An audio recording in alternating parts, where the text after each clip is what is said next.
এই ঢিপিটা দেবীর উদ্ভব রূপ বলে আমি জানি। ঢিপিটা যদি আমি ভেঙে দিই, দুধে বিষ মেশানোর মতোই সেটা হয়ে যাবে, সেটাও আমি জানি। এই ঢিপির মধ্যে থেকে তোকে বাইরে আনার জন্য আমি এই পাপ কাজটা করছি।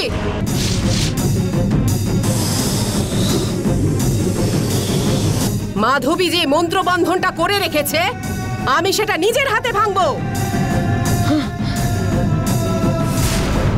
তুই মুক্ত হয়ে এক্ষুনি বাইরে বেরিয়ে আয়। তোকে যে মন্ত্রবন্ধন করে রেখেছে সেই মাধবীকে শেষ করে দে।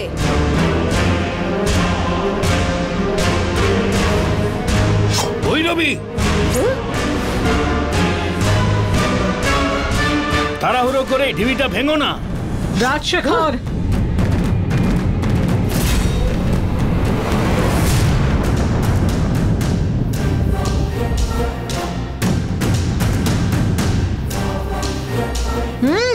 ভাঙো দেখি।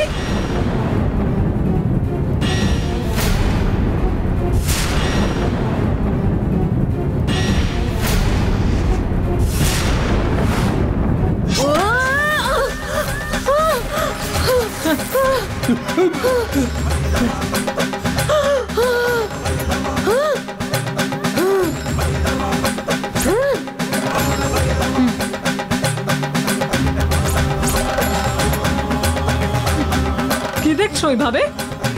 শুধু ইম হিম ক্রিম বলে মন্ত্র দিয়ে আমি ওই নন্দিনীর মন্ত্রবন্ধন করিনি। 18 বছর ধরে জঙ্গলের মধ্যে যে কঠোর তপস্যা আমি করেছি, সেই শক্তি দিয়ে বন্ধন হয়েছে। আমার বন্ধন কোনো সামান্য মন্ত্রবন্ধন নয়। ওখানে যেই হাত দেবে সেই দূরে ছিটকে পড়ে যাবে, এটা আমি জানি।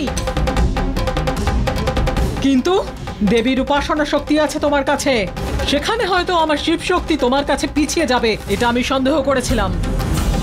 কিন্তু আমার শিব শক্তির কাছে তোমার দেবী শক্তির পরাজয় হয়েছে, এটা আজকে দেখে নিলাম। আজকে তোমার মতন এইরকম একজন যোগিনীও এই মন্ত্রবন্ধন ভেদ করতে পারেনি। তার মানে হলো এই মন্ত্রবন্ধনকে আর কেউ ভেদ করতে পারবে না। স্বয়ং শিব আমাকে চোখের সামনে দেখিয়ে দিলেন। আমি যতদিন চাইবো ওই নন্দিনী ততদিন পর্যন্ত ওখানেই আটকে থাকবে। তুমি যেটা ভাবছো সেটা কোনোদিনও সম্ভব হবে না। নন্দিনী বাইরে নিশ্চয়ই আসবে। এই বন্ধন ছাড়িয়ে আমি নন্দিনীকে বাইরে নিশ্চয়ই নিয়ে আসবো। আমার চোখের সামনে হেরে গেছো তুমি। এত কিছুর পরেও বোকার মতো কথা বলছো তুমি। তোমার থেকে যে আমি অনেক বড় সাধিকা, এটা মেনে নাও আর চলে যাও এখান থেকে।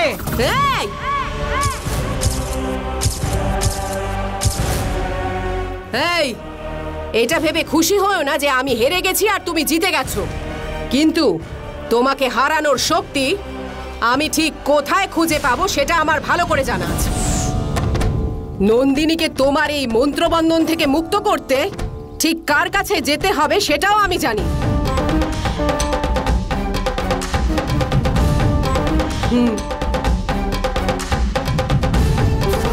তুমি তোমার মধ্যে থাকা শিব শক্তির প্রয়োগ দেখিয়ে দিয়েছো। এবার আমি আমার মধ্যে থাকা কালিকা দেবীর শক্তির প্রয়োগ দেখাবো। শিবগণ থেকে কালিকা দেবীর শক্তি যে অনেক বেশি সেটা আমি দেখাবো। তুমি নন্দিনীকে যে মন্ত্রবন্ধনে এখানে বেঁধে রেখেছো, সেখান থেকে আমি ওকে মুক্ত করে দেখাবো।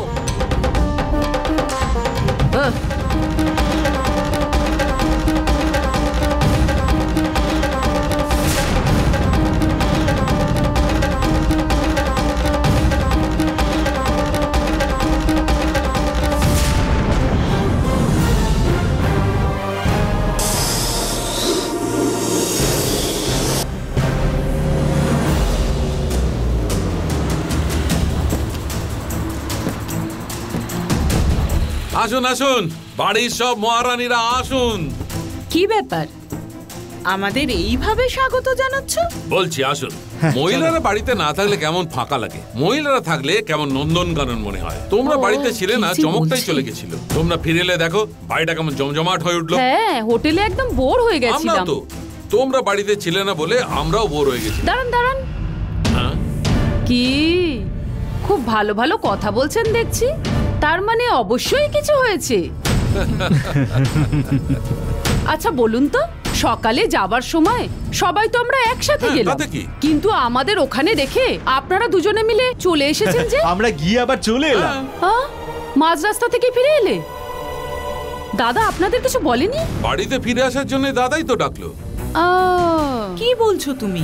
দাদা তো বলেছিলেন কেউ থাকবে না, একাই পুজো করবেন, তাহলে তোমাদের আসতে বললেন কেন? শিব পুজোকে নিয়ে সাপের একটা গল্প আছে না, সেই রকম মাধবীর পুজোর মধ্যেও একটা সাপ চলে এলো। ও মা গো!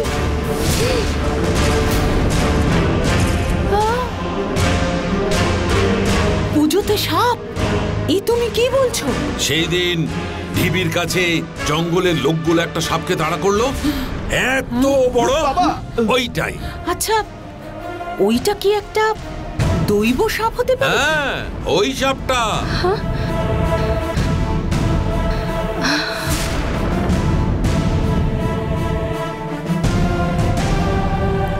মানে ওই সাপকে ধরার জন্যই মাধবীকে পুজো করেছিল? হ্যাঁ, সাপ আসবে জেনেই দাদা আমাদের সবাইকে হোটেলে যাবার কথা বলেছিল, তাই না? আর ওই সাপটা ও ঠিক আছে তো? ওকে কেউ কিছু করেনি তো? ওই সাপটাকে জঙ্গলের লোকেরা উপায় বার করে ধরে নিল। ওই সাপটাকে মন্ত্র দিয়ে বশ করবে বলে মাধবী ওটাকে জঙ্গলে নিয়ে যাবে বলল, কিন্তু সাপটাকে জঙ্গলে ছাড়লে ওটা আবারও এই বাড়িতে চলে আসবে। তাই সাপটা যেন এই বাড়িতে আসতে না পারে, আর ওই সাপটাকে ঢিবির ভেতরে বন্ধ করে রাখার আইডিয়াটা গঙ্গাই দিয়েছিল।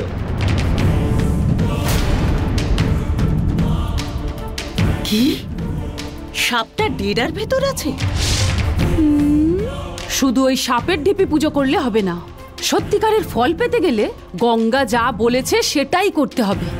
সত্যি গঙ্গার খুব বুদ্ধি। গঙ্গা আইডিয়াটা দেওয়ার পর কেউ কিচ্ছু বলল না ওকে, সাপটাকে ঢিবির ভেতর বন্ধ করে দিল। সাপটা এখন ঢিবির ভেতরেই আছে, সেই কারণে সেখানে কেউ এখন যাবে না।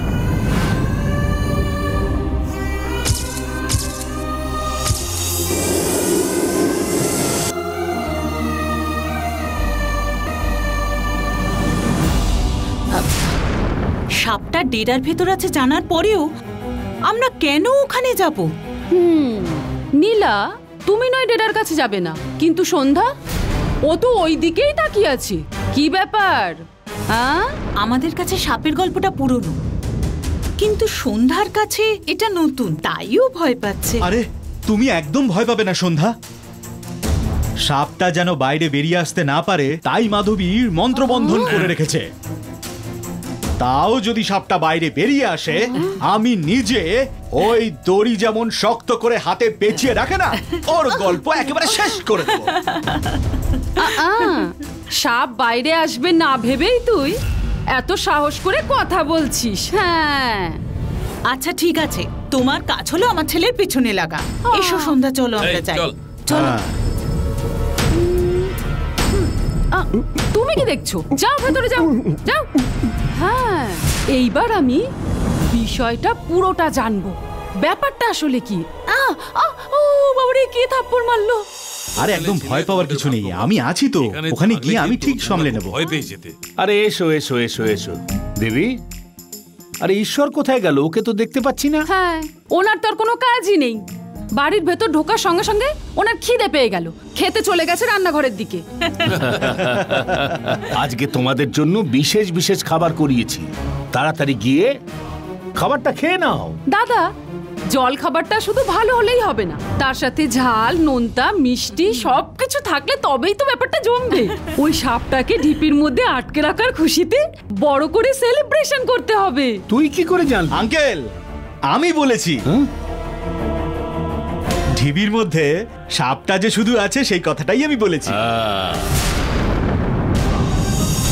হ্যাঁ দাদা, তখন বাড়ি আসলে ক্ষতি হতো, তোমরা ওই বিশাল সাপটাকে ধরেছো, আমরা খুব খুশি হয়েছি। আরে বাবা, আসলে বাড়ির সামনের ঢিবিতে সাপ ছাড়ার কারণে তোমরা সবাই কি ভাববে সেটাই চিন্তা করছিলাম।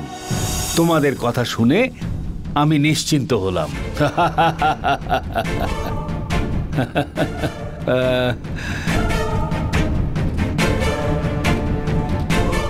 দাদা, হ্যাঁ, অনেকদিন পরে তোমাকে এত হাসি খুশি দেখাচ্ছে দাদা।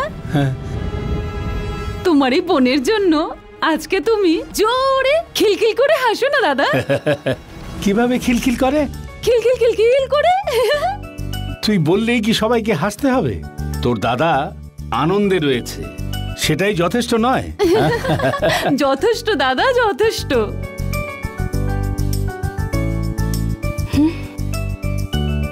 দাদা তোমাকে খুব নিশ্চিন্ত দেখাচ্ছে আর রিল্যাক্স লাগছে। আমাদের সবার খুব ভালো লাগছে। চলো আমরা সবাই একসাথে হিল স্টেশনে গিয়ে ঘুরে আসি। সে আর এমন কি, গেলেই হলো। তুই নিজেই বল না কোথায় যেতে চাস? আমাদের অন্নপূর্ণা দিদি, উনি তো এখন ট্রিটমেন্টে আছে, আমাদের বাংলোতে রেস্টও নিচ্ছে। আর ওখানে গেলে ওনাকে দেখাও হবে আর আমাদের ঘুরে আসাও হবে। ও হো, অন্নপূর্ণা দিদিকে দেখাও হবে আর যা গরম পড়েছে একটু ঠান্ডাও হব। এটা খুব ভালো চিন্তা। এস্টেটের দিক থেকে ঘুরে আসি। হ্যাঁ আঙ্কেল, সন্ধ্যা আর আমি একে অপরকে খুব ভালো করে চিনেছি। বাইরে গেলেই ওখানে সন্ধ্যা আর আমি আরো ক্লোজ হয়ে যেতে পারবো। দাদা, সবাই একসঙ্গে গোদাই ক্যানেল যাবার কথা বলছে, আপনার কি মত দাদা? আমি কি বলবো, যাও তোমরা নিশ্চিন্তে ঘুরে এসো। তোমরা যাবার জন্য তৈরি হয়ে নাও, আমি এক্ষুনি মাধবীর সাথে কথা বলে যাবার ব্যবস্থা করছি। এটাও তোমাকে মাধবীকে জিজ্ঞাসা করতে হবে? আরে বাবা, জিজ্ঞেস করাটা অন্যায় নাকি? ওনার জন্যই তো এই খুশির সময়টা এসেছে। তোমরা সবাই গিয়ে খাবারটা খেয়ে নাও। হ্যাঁ, যাও যাও, খেয়ে নাও। গঙ্গা, গঙ্গা,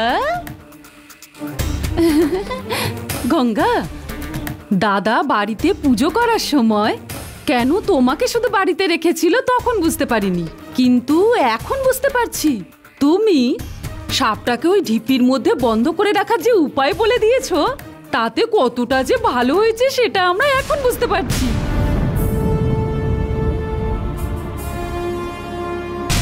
না,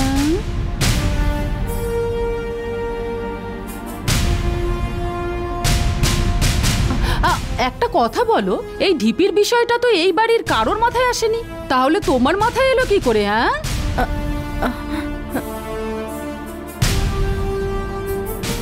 আমি তো তোমায় কিছু জিজ্ঞাসা করছি, বলো গঙ্গা, তোমার কি করে এই আইডিয়াটা মাথায় আসলো? জিজ্ঞাসা করে যাচ্ছি, কিছু না বলে চুপ করে আছো কেন? আমার সাথে কথা বলতে বুঝি ভালো লাগছে না? গঙ্গা কারোর সাথে কথা বলবে না। কেন দাদা? কেন বলো তো?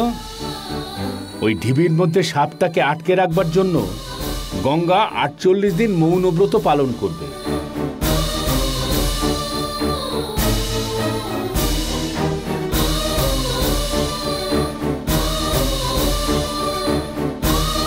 নন্দিনীকে ঢিবির ভেতরে বন্ধ করে রেখে এখন এখানে মৌনব্রত রাখার নাটক করা হচ্ছে। সন্ধ্যা, তুমি চলে যাওয়ার পর কি হয়েছে তুমি জানো না। আমাকে ভুল বুঝো না তুমি, আমি নন্দিনীর ভালোই করেছি। ওরে বাবা, একদিন কথা বলে না থাকাটাই তো কষ্টের। আর তুমি আমাদের পরিবারের জন্য 48 দিন কথা না বলে থাকবে ভাবলেই আমি তো আশ্চর্য হয়ে যাচ্ছি। যতদিন তুমি আছো এই বাড়ির কোনো অমঙ্গল তুমি হতে দেবে না। এই বাড়ির বউ হয়ে তুমি আমাদের সবার ভালোর জন্য যা করছো, তেমনি সন্ধ্যাকেও সব করতে হবে। তোমার সব ভালো গুণগুলো সন্ধ্যাকে দিও, ওকে সবকিছু শিখিয়ে দিও। যাও যাও, সবাই গিয়ে খাবারটা খাও। চলো সন্ধ্যা, যাই আমরা।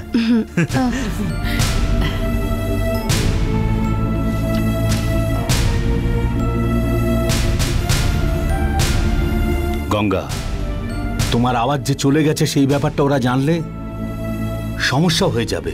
আর সেটা মাধবীর কারণে হয়েছে এটা যদি জানতে পারে তাহলে ওরা মাধবীর উপর রেগে যাবে। এখন এই পরিস্থিতিতে মাধবীর এখানে থাকাটা খুব দরকার। সেই জন্য তুমি ব্রত করছো বলে মিথ্যে কথা বললাম।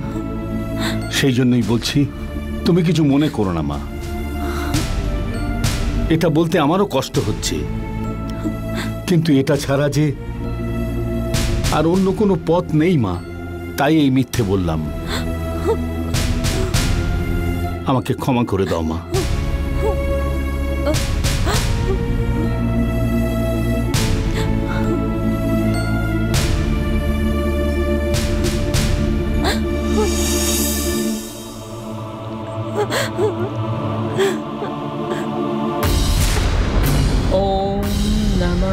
শিবায়।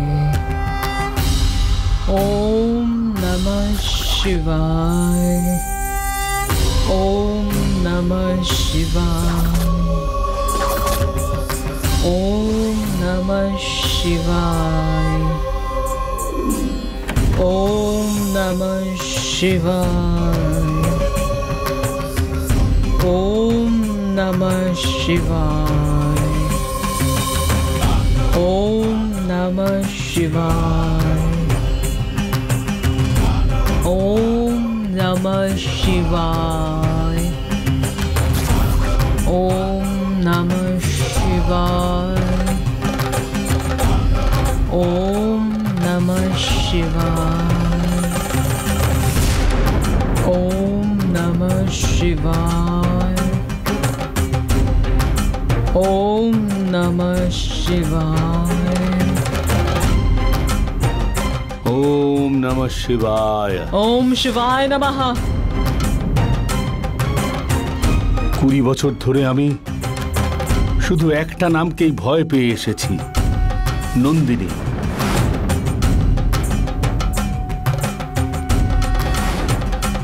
আমি স্নান করার সময়, খাবার সময়, ঘুমোবার সময় এই নন্দিনীর নাম মনে করেই শুধু ভয় পেতাম। এইভাবেই দিন কেটেছে। আজ আমি একদম নিশ্চিন্ত, নন্দিনী আমার পেছনে আর আসবে না। তুমি ওই ঢিবির মধ্যে নন্দিনীকে দিগ্বন্ধন করে আমাকে একেবারে নিশ্চিন্ত করে দিয়েছ। তোমাকে যে কি করে ধন্যবাদ জানাবো সেটা আমার জানা নেই। ধন্যবাদ আমাকে জানাতে হবে না রাজশেখর। ধন্যবাদ পরম শিবকে দিন। ওম নমঃ শিবায়। এই সংসারের সমগ্র শক্তিকে নিজের দিকে টানার জন্য সমস্ত প্রচেষ্টা করা যায়, নিজেকে সর্বশক্তিশালী বলেও মনে করা যায়, কিন্তু বিশ্বের সমস্ত শক্তির চেয়ে বড় হলো শিব শক্তি।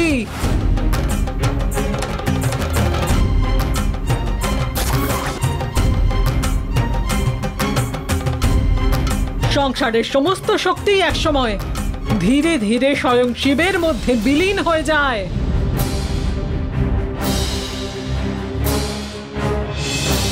সংসারের সমস্ত শক্তি যার কাছে লীন হয়ে যায় সেই শিব স্বয়ং আমার মধ্যে লীন হয়ে আছেন।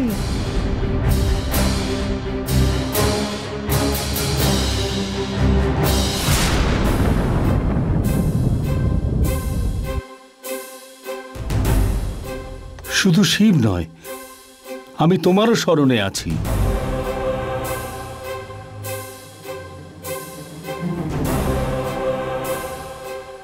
নাম্বুদারিকে যে আমি শুধু স্বামীজি বলে ডাকতাম তাই নয়, আমি ওনাকে আমার বন্ধু বলে মনে করতাম। কিন্তু তুমি যে আমার মনের ভারটা এখন কমিয়ে দিয়েছ, তাই তোমার নাম ধরে ডাকলেও আমি তোমাকে গুরু বলেই মনে করি। রাজবংশে যেমন রাজগুরু থাকে, আমাদের পরিবারের জন্য তুমি আমাদের কুলগুরু। এরপর থেকে এইবারের সমস্ত কাজ তোমার আদেশ মতোই হবে, তোমার আদেশ মতোই সবাই চলবে।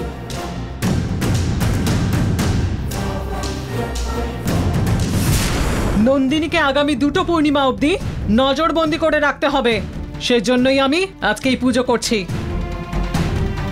আগামী 2টো পূর্ণিমা পর্যন্ত নন্দিনী যাতে কালচক্র নিয়ে জঙ্গলের কাল দেবীর কাছে কোনোভাবেই পৌঁছতে না পারে।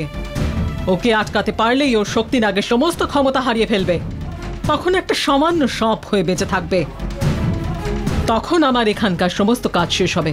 মাধবী, তুমি এখানে যতদিন থাকবে আশা করছি তোমাকে আমরা সেই সম্মানই দেব। বাড়ির সবাই নন্দিনী ধরা পড়ার জন্য খুব খুশি। সবাই একসাথে গিয়ে আমার এস্টেটের বাড়িতে ঘুরে আসবো বলে ভাবছি। তুমি যদি অনুমতি দাও তাহলে আমরা ঘুরে আসব।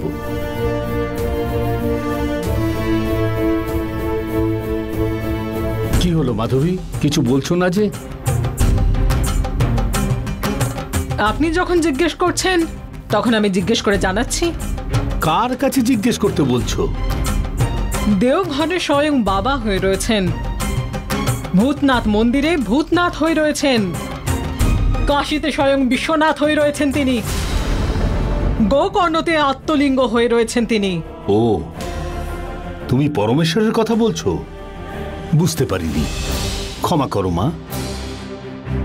ঠিক আছে, তুমি জিজ্ঞেস করে বলো। ওম নমঃ শিবায়, ওম নমঃ শিবায়।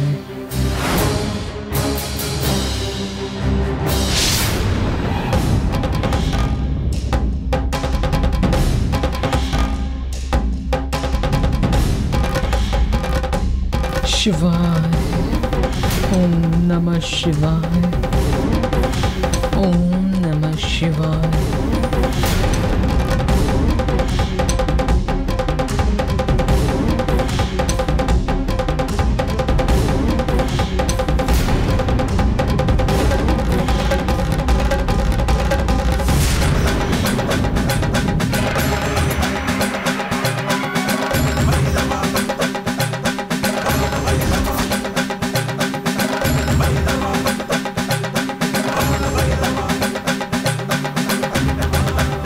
ओम नमः शिवाय, ओम नमः शिवाय।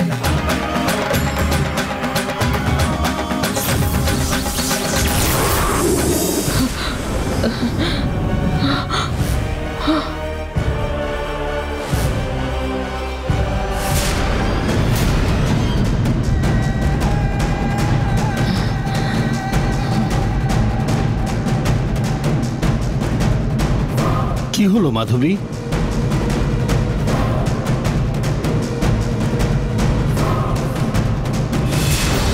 এই বাড়ি ছেড়ে দূরে কোথাও যেতে পারবেন না। কেন মাধবী? আমি জানি না, কিন্তু আমি অনুমতি পাইনি।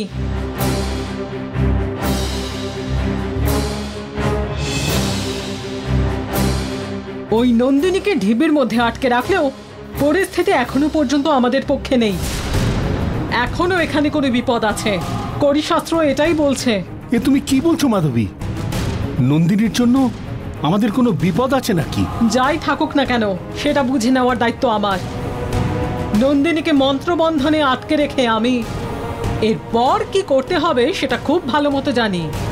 আপনাকে সেই ব্যাপারে ভাবতে হবে না। আপনাকে শুধুমাত্র একটাই কাজ করতে হবে। আমাকে কি করতে হবে সেটা বলো। আগামী 2টো পূর্ণিমা পর্যন্ত এই বাড়ি ছেড়ে যাতে কেউ বাইরে না বেরোতে পারে সেটা আপনাকে দেখতে হবে। সবাইকে গ্রামে যাবার জন্য ব্যবস্থা করে দেব, কথা দিয়েছিলাম। সবাইকে বারণ করুন। এখন ঘোরাঘুরিটা কোনো কাজের কথা নয়। এখন যাতে সমস্যাটা দূরে রাখা যায় সেটা নিয়ে ভাবুন। সবাইকে এই বাড়ির মধ্যেই থাকতে হবে। আমি সবার ভালোর জন্যই সেটা বলছি, বোঝার চেষ্টা করুন। ঠিক আছে মাধবী, তুমি যা বলছো তাই হবে।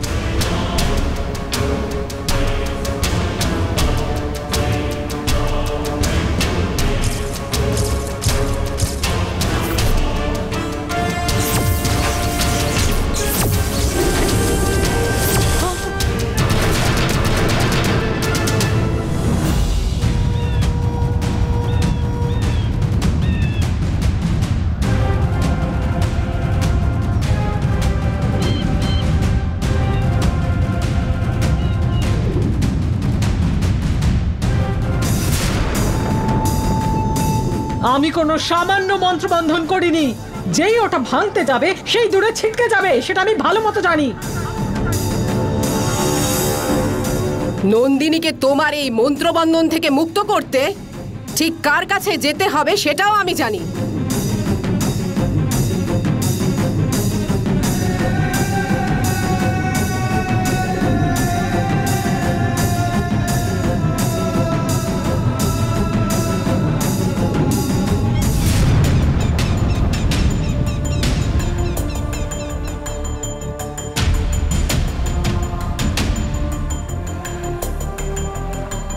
আমি মাঝখানে ওই দ্বীপটাতে যেতে চাই। আপনি কি দেবীর দর্শন করতে চান? হ্যাঁ।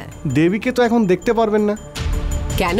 আসলে কালকে ঝড় আসার কারণে দ্বীপে জল ভর্তি হয়ে গেছে। দেবীর মন্দির অবধি একেবারে জলে ভর্তি। আপনি সেটা কখন দেখলেন? আমি সকালে দেখে এলাম মা। সকালে সেটা দেখেছেন হয়তো, এখন তো জল নেমেই গেছে। এত তাড়াতাড়ি জল কি করে কমবে মা? ঠিক কমে যাবে দেখবেন, কারণ এই দেবীর মন্দির যে দর্শন করতে এসেছে সে হলো ভৈরবী। আমি দেবীর রূপ দর্শন করব আর দেবীও তো আমাকে দেখবেন। এই কাজে কোনো রকম বাধা আসতেই পারে না। আপনি তৈরি হয়ে যান, দ্বীপের দিকে নৌকোটা নিয়ে চলুন। দেখবেন জল ঠিক নেমে গেছে আর দ্বীপের মাটি ঠিক দেখা যাচ্ছে। আপনি যা বলছেন মা, সে তো আশ্চর্যের ব্যাপার। ঠিক আছে, এই আশ্চর্য আমি নিজের চোখে দেখতে চাই। আপনি বসুন মা।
ভালো একটা প্ল্যান করে নন্দিনীকে ফাঁসিয়ে দিলে, তাই তো?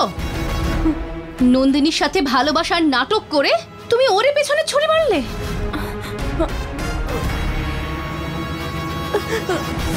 কি হয়েছে সত্যিটা না জেনে তুমি আমার উপর সন্দেহ করো না সন্ধ্যা। তুমি নন্দিনীকে দেখতে চাও, ওর সাথে দেখা করতে চাও বলে তুমি আমায় বারবার বলেছিলে। তখন আমি তোমাকে অবিশ্বাস করি, কিন্তু শেষ মুহূর্তে লিপস্টিকের ভেতরে থাকা ওই চিঠিটা আমাকে ঠকিয়ে দিল। নন্দিনীর ব্যাপারে যারা কিছু জানে না তারা ওর ক্ষতি করার চেষ্টা করতে পারে, কিন্তু নন্দিনীর ব্যাপারে সব জানা সত্ত্বেও তুমি কি করে ওর এত বড় ক্ষতি করলে? হে ভগবান, আমি কিছু ভুল করিনি। আমি নন্দিনীকে চিঠি লিখেছিলাম যাতে ও মহলে না আসে, কিন্তু ও যে আমাকে বাঁচাতে চলে আসবে আমি ভাবতেও পারিনি। তুমি বিপদে পড়তে পারো জেনে নন্দিনী তোমার প্রাণ বাঁচাতে এখানে চলে আসলো। যে তোমাকে বাঁচাতে এলো তুমি তাকেই ফাঁসিয়ে দিলে, ঢুকিয়ে দিলে ওকে ওই ঢিপির মধ্যে। তোমার মধ্যে কি মনুষ্যত্ব বলে কিছু নেই? না সন্ধ্যা, আমি ওকে ফাঁসাইনি। আমি যা করেছি ওকে বাঁচানোর জন্যই করেছি।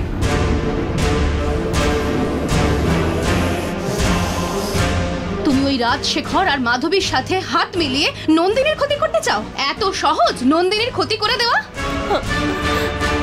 মনে রেখো, ওর জন্য এখানে আমি আছি। নন্দিনীকে কি করে বাঁচাতে হবে সেটা আমি খুব ভালো করে জানি।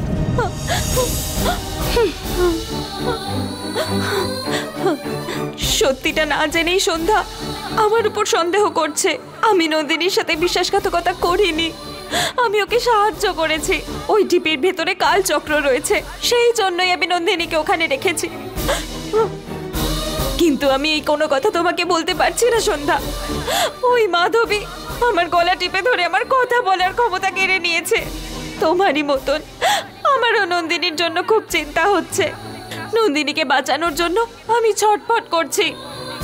এইটা না জেনেই তুমি আমাকে নিজের শত্রু ভাবছো। আমি এসব তোমাকে কি করে বোঝাবো? হে ভগবান, যে কোনো ভাবে নন্দিনীকে বাঁচাও।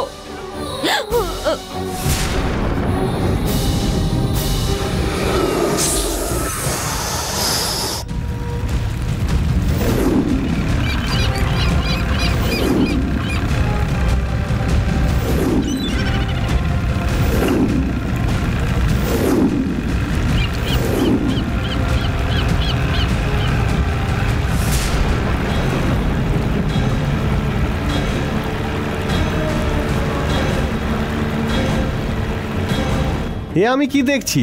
আপনি যা বলেছিলেন একদম সেই রকমই তো হচ্ছে মা। আমি তো একেবারে আশ্চর্য হয়ে যাচ্ছি মা। একবারে এলাকায় জল জমে গেলে তা কমতে 4 থেকে 5 দিন সময় লেগে যায়। এত তাড়াতাড়ি জল কি করে নেমে গেল আমি তো অবাক হয়ে যাচ্ছি মা। অগাস্ত্য মুনি এই মূর্তি স্থাপনা করেছিল এই কালী মাকে দেখে। অনেক অনেক দূর থেকে অনেক স্বামীজি আসে মা, আর অনেক মুনিরাও আসে এই মন্দিরে পুজো দিতে মা।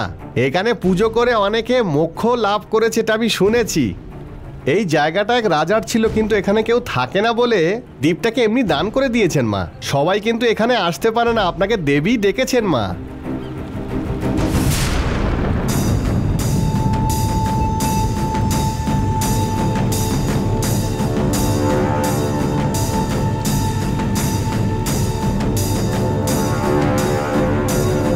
মা, এই জায়গাতেই হলো দেবীর মন্দির।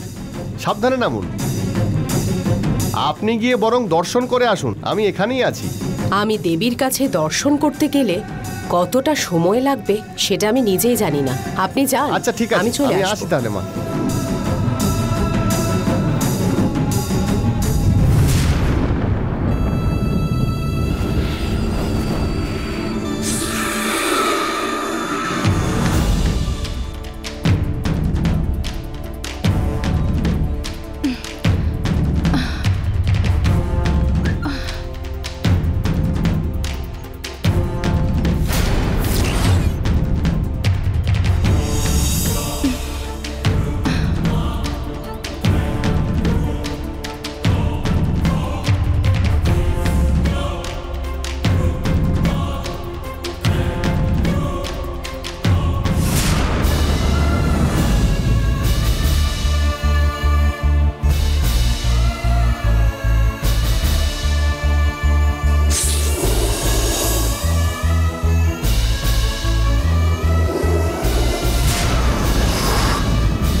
নন্দিনী, গঙ্গার সেদিনের ওই লেটারটা আমি যদি সেদিন তোমাকে গিয়ে না দেখাতাম তাহলে তুমি যেখানে ছিলে সেখানেই থাকতে পারতে।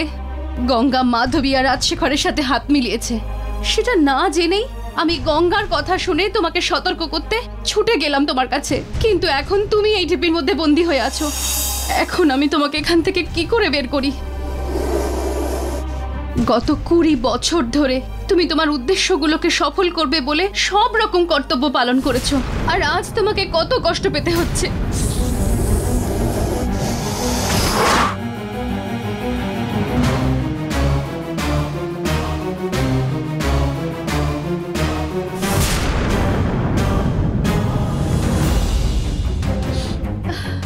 আর 2 পূর্ণিমার মধ্যে ওই বাকি 2 কালচক্র যদি জঙ্গলে দেবীর কাছে না পৌঁছায়, শক্তি নাগ হয়ে থাকা তোমার এই আশীর্বাদটা তুমি হারিয়ে ফেলবে নন্দিনী।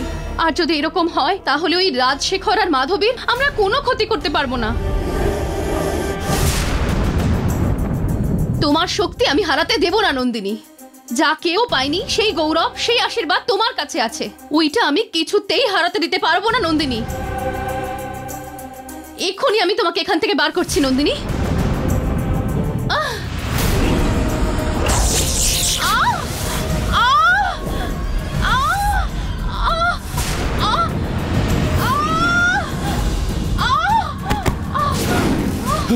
আরে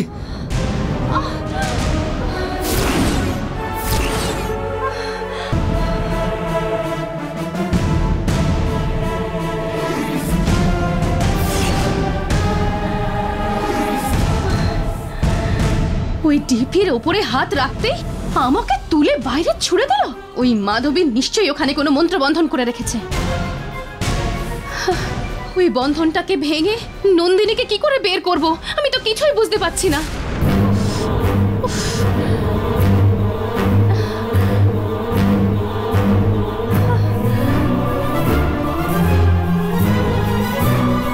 সন্ধ্যা,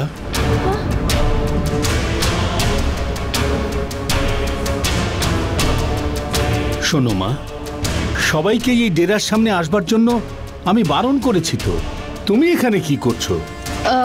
ও কিছু না, আসলে ওই ঢিপির ভেতরে থাকা সাপটা কেমন দেখতে ওটাই দেখতে এসেছিলাম। দেখো মা, তুমি এই বাড়িতে বউ হয়ে আসবে, তোমার বাবা মা আমাদের ভরসাতে তোমাকে রেখে গেছে। তোমার যদি কিছু হয়ে যায় তোমার বাবা মাকে কি জবাব দেব?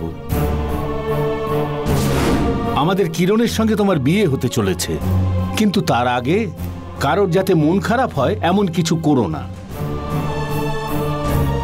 আমরা অনেক কষ্ট করে সাপটাকে ঢিবির মধ্যে দিগবন্ধন করেছি। তুমি ব্যাপারটা না জেনে সাপটাকে রাগাতে যেও না। আর যাই হয়ে যাক না কেন, তুমি এই ঢিবির কাছে আসবে না। এটা আমি তোমার ভালোর জন্য বলছি। এই যে তোমাকে কথাগুলো বললাম তার সম্মান রেখো। যাও।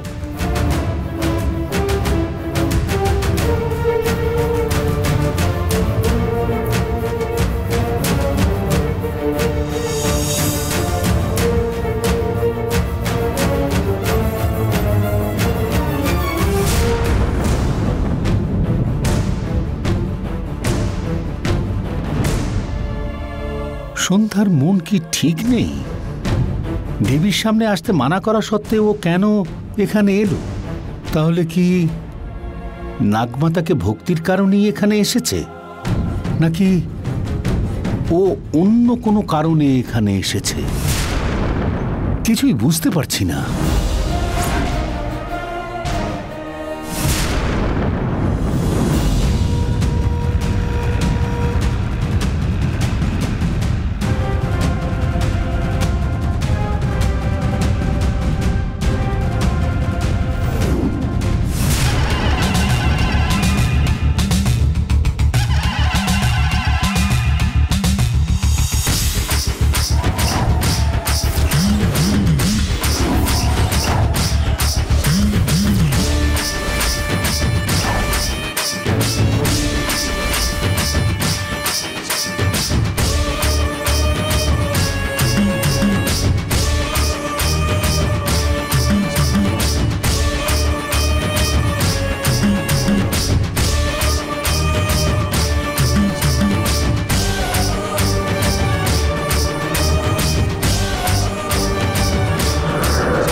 দুষ্ট আত্মারা সবাই ভয় পায় তোমাকে।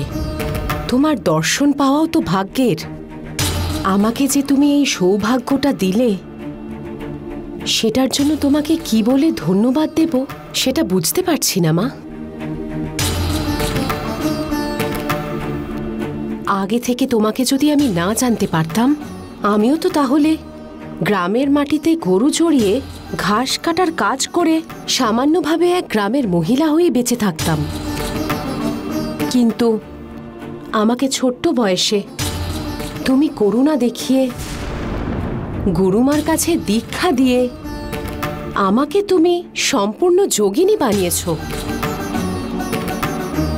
পার্বতীপুরের জঙ্গলের দেবী হয়ে তোমার অংশ দিয়ে সৃষ্টি করে থাকা কালচক্রের ব্যাপারে আমি না জেনে থাকলে শুধু একজন সাধারণ যোগিনী হয়ে বেঁচে থাকতাম, কিছু জিজ্ঞেসও করতাম না।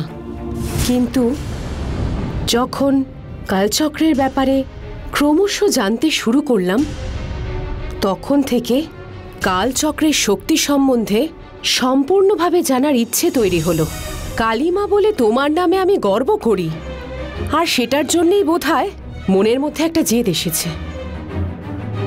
কালচক্রগুলো নেওয়ার জন্যে ওই কালচক্রটা চুরি করে আনা রাজশেখরের সাথে মিশে গিয়ে অনেক নীচ কাজ অবধি আমি করেছিলাম, কিন্তু ওই রাজশেখর মাধবী ওর সাথে আছে বলে সেই সাহসে কালচক্রগুলো আমায় দেবে বলেও আমায় দিচ্ছে না। ওই মাধবীর সামনে ওই নন্দিনীকে দাঁড় করিয়ে ওর বিনাশ করে দিলে ওই রাজশেখর আমায় কালচক্রগুলো ঠিক দিয়ে দেবে, আর সেটার জন্য ঢিপির মধ্যে থেকে নন্দিনীকে বাইরে আসতে হবে। আমি মাধবীর দ্বারা করা সেই মন্ত্রবন্ধনটা কিছুতেই ভাঙতে পারলাম না। মা, তুমি আমাকে ওই মন্ত্রবন্ধনটা ভাঙার জন্য শক্তি দাও মা। তুমি আমাকে শক্তি দেওয়ার জন্য সামনে এসো। তুমি এখনই আমার সামনে এসে আমাকে দর্শন দাও মা। এসো, আমাকে দর্শন দাও মা। ওই মাধবীকে হারানোর শক্তি দাও আমায়। সপ্তদৃষ্টি থাকা মারাগাদা মণি, মালিনী কপালিনী, মণি মন্দির ধারিণী, রুদ্রানন্দ মোহিনী, পরম পাবন নেত্র ধারিণী বলে তোমায়। তোমার শক্তির কথা যখন আমি ওই মাঝির কাছে শুনলাম, মনটা আনন্দে ভরে গেল। তোমার রূপটা আমি নিজের চোখে দেখতে চাই, মনের মধ্যে আনন্দ সৃষ্টি করতে চাই। এসো মা, এসো, আমাকে শক্তি দাও। সেদিন যখন তোমায় রঙ্গনায়কের সামনে আমি ডাকলাম, তুমি তো এলে না। আজ তোমার নিজের জায়গায় এসে তোমাকে এত করে ডাকছি আমি, তাও তুমি দর্শন দিচ্ছ না। এটা কি ন্যায়? তুমি আমাকে সিঁদুর আর প্রসাদ দিয়ে ভুলিয়ে রাখবে, কিন্নরীর মতন ভবিষ্যৎ দেখার শক্তি দিলেও আমি ভুলবো না। শক্তি প্রয়োগ যেটা হবে সেটা রানীর মতন হওয়া উচিত। এসো, আমার সামনে এসো। শক্তি প্রয়োগে তুমি আমাকে একজন রানীর মতো শক্তিশালী বানিয়েছো, সেটা বলো। সামনে এসো।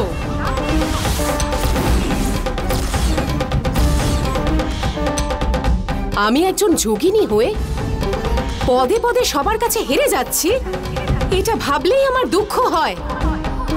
তোমার মতো শক্তির উপাসকই হয়ে আমি ছোট্ট ছোট্ট শক্তির কাছে আমি হেরে যাচ্ছি, সেটাতে আমার সম্মানহানি হয়ে যাচ্ছে না? এরপর থেকে আমি এত অপমান একদম সহ্য করব না। আমাকে যেন কোনো শক্তি না হারাতে পারে।